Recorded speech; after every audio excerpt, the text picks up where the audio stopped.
Hello and welcome back to Shakesyear. We are working on Edmund Ironside, and I warned you, today's going to be a long one. We're going to hear from Edricus. Now, in Act 3, Scene 5, if you remember, we were hanging out with Canutus and his crew, including Edricus, and Canutus was berating everybody because he's losing the war.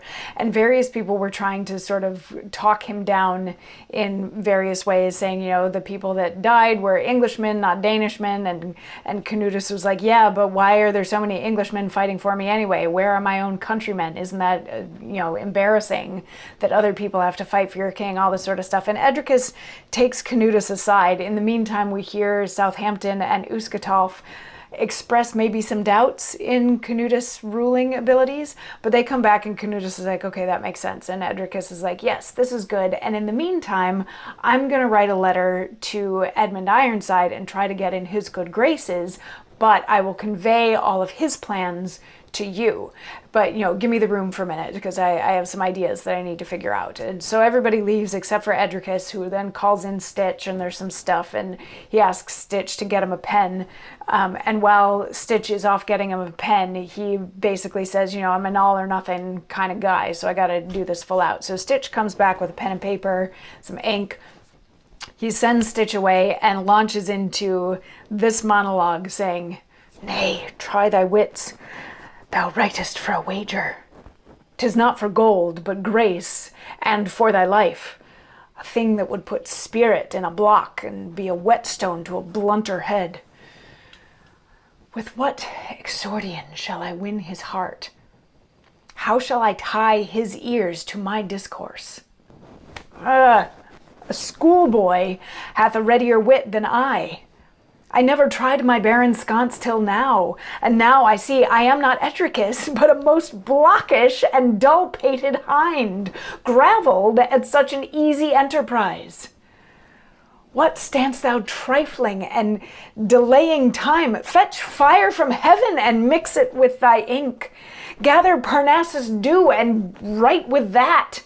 Pluck Scyllon's feathers and make pens with them. Borrow the muses' aid and let them breathe some dulcet and melodious harmony, some never heard of words into thy pate. Fool, how hard it is to write for life. Had I now written for my mistress love, I could have filled my pen and raised my speech unto the highest step of flattery. Had I now written for another man to save his life or get him into grace, why, all the world might have given place to me for sugared lines and phrases past compare. Had I been now in favor with the king and had endeavoured to flatter him, my pen would have distilled gold in drops and varied terms enchanting Cerberus. But now I know not how or what to write. To flatter were to aggravate my fault, for anger would sift out my vile intent.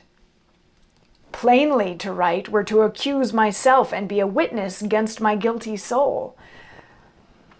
Yet write I will, and in the plainest sort, for that is cousin germain unto truth.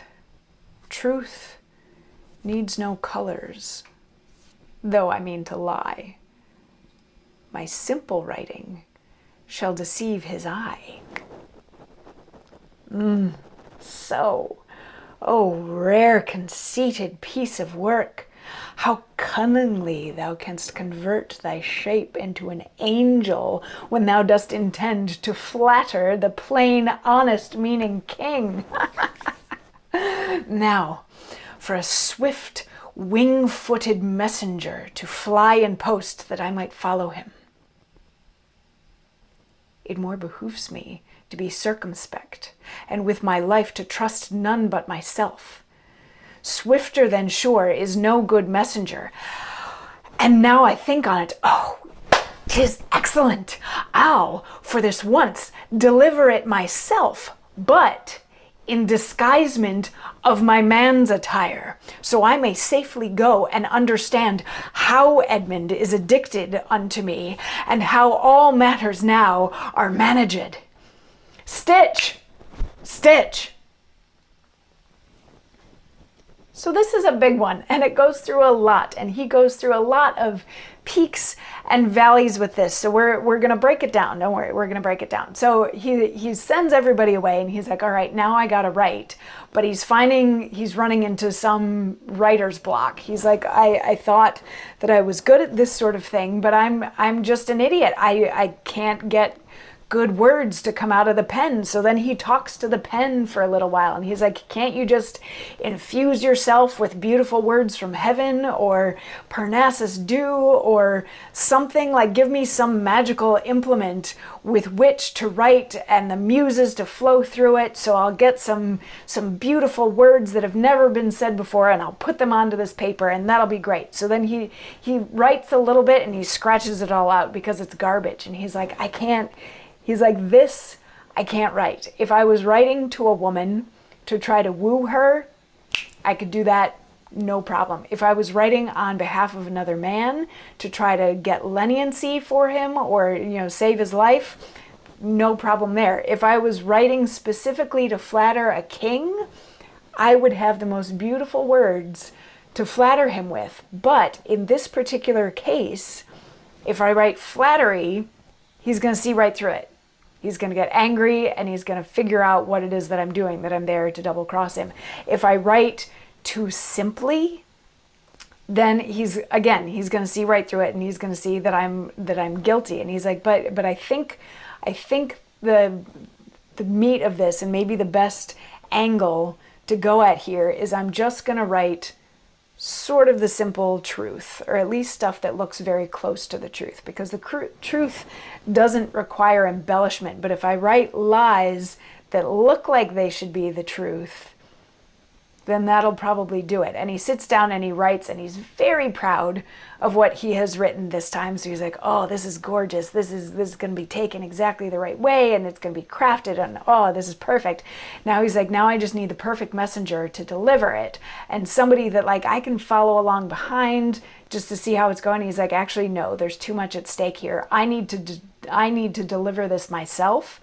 And then he has the brilliant idea that he will deliver it himself, but he's going to switch clothes with Stitch so that he looks like he's the manservant. He looks like he's the messenger delivering it. Then he can observe Edmund's response to it and know exactly how into it Edmund is, how much of it Edmund buys, before revealing himself to actually be Edricus. He's like, oh, this is perfect. This is perfect. I'll be able to see and manage the reaction appropriately. So he calls Stitch back in.